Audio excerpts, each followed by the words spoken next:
ये कहानी एक गार्ड की है जो एक बड़ी से मेडिकल कंपनी में काम करता था जो मुंबई में थी। उसका नाम रमेश यादव था। उसकी सारी फैमिली गांव में रहती थी और रमेश सिर्फ काम के लिए और पैसे कमाने के लिए अकेले इस शहर में रहता था। उसकी लाइफ बहुत ही साधारण थी, पर उसकी ड्यूटी थोड़ी खतरनाक। रमेश जिस मेडिकल कंपनी में काम करता था वो बस जंगल से 500 मीटर की दूरी पे था। रमेश की ड्यूटी नाइट शिफ्ट में थी, इसलिए वो हर रोज 8 बजे ड्यूटी के लिए आ जाया करता था। उस दिन भी वो अपने टाइम पे आया और ड्यूटी ज्वाइन की। लेकिन उस दिन जो हुआ वह देखकर उसके होश उड़ गए। उस दिन भी वो 8 बजे ड्यूटी पे आया। वो बैठा था और मोबाइल देख रहा था। तभी अचानक एक आवाज आई, अजीब सी एक डरावनी आवाज। हालांकि रमेश को डर नहीं लगता था, लेकिन उस दिन जैसे ही आवाज आई वो थोड़ा डर गया था। उस समय रात के 1 बज रहे थे और वो मेडिकल के बाहर गार्डिंग कर रहा था, वो भी अकेले। वैसे तो हमेशा 2 गार्ड होते हैं, लेकिन उस दिन वो दूसरा गार्ड नहीं आया था। कारण क्या था पता नहीं। रमेश ने बहुत फ़ोन भी किया, लेकिन उसने फ़ोन रिसीव नहीं किया। वो डरावनी आवाज़ सुनते ही वो खड़ा हो गया। रास्ता भी पूरा सुनसान था। रमेश को थोड़ा महसूस हो चुका था कि कोई मानव तो इस समय नहीं हो सकता है। फिर उसने आवाज लगाई और चिल्लाया भी, कौन है? लेकिन कुछ भी आवाज नहीं आई। उसके बाद अचानक रमेश देखता है जो पेड़ उसके सामने है वो अचानक जोर जोर से हिल रहा है। अब रमेश पसीने से तरबतर था।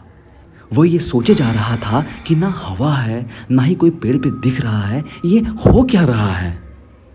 अचानक रमेश क्या देखता है, एक औरत उसके सामने खड़ी है, दुल्हन के जोड़े में, लेकिन उसके पैर पूरी तरह पीछे थी। यह देख रमेश बचाओ बचाओ चिल्लाने लगा। अचानक वो चुड़ैल ने उस पे हमला कर दिया और उसे उसके गले से ऊपर उठा ली। वो पूरा पैर पटकने लगा। तभी सभी जो मेडिकल के अंदर थे बाहर आए। जैसे ही बाहर आए वो चुड़ैल उसे छोड़कर भाग गई। फिर सारे लोगों ने पूछा, क्या हुआ रमेश? फिर रमेश ने सारी बात बताई। उसके बाद उसे अंदर ले जाया गया और पानी पिलाई। कुछ समय बाद वो थोड़ा नॉर्मल हुआ और सुबह अपने रूम चला गया। कई दिनों तक ये घटना उसके दिमाग में चलती रही। वो नॉर्मल हो ही नहीं पा रहा था। फिर कुछ दिन बाद वो घर जाने की सोची और अपने गांव चला गया। उसके बाद उसने गार्ड की नौकरी भी छोड़ दी और वो अब कभी भी नाइट जॉब के लिए अप्लाई नहीं करता है। फिर इस घटना के बाद वो अपने परिवार के साथ ही रहने लगा। जब उसे कुछ समझ नहीं आया तो वो अपना खुद का बिजनेस करने लगा। उसने गांव में ही एक गुपचुप की दुकान खोल ली और अच्छे से गांव में ही अपने परिवार के साथ रहने लगा और खुशी खुशी अपना जीवन व्यतीत करने लगा।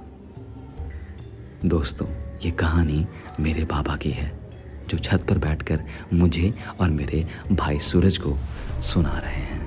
ये घटना मेरे बाबा की जवानी की है, जब वो महज 26 साल के थे और शादी के बाद बाहर चले गए थे। ये घटना सुनने के बाद मुझे लगा आप लोगों से शेयर करूं, इसलिए ये कहानी मैंने आप लोगों को सुनाई। क्या आप लोग भी कोई इस तरह की घटना से परिचित हैं? अगर हैं तो कमेंट बॉक्स में ज़रूर बताएं। हमें आपके कहानी का इंतज़ार रहेगा। या फिर मैंने अपना ईमेल आईडी भी डिस्क्रिप्शन बॉक्स में दे दिया है। अगर आपकी कोई भी इस तरह की कहानी हो तो मुझसे ज़रूर शेयर करें। तब तक के लिए धन्यवाद। फिर मिलते हैं किसी अनजानी कहानी के साथ।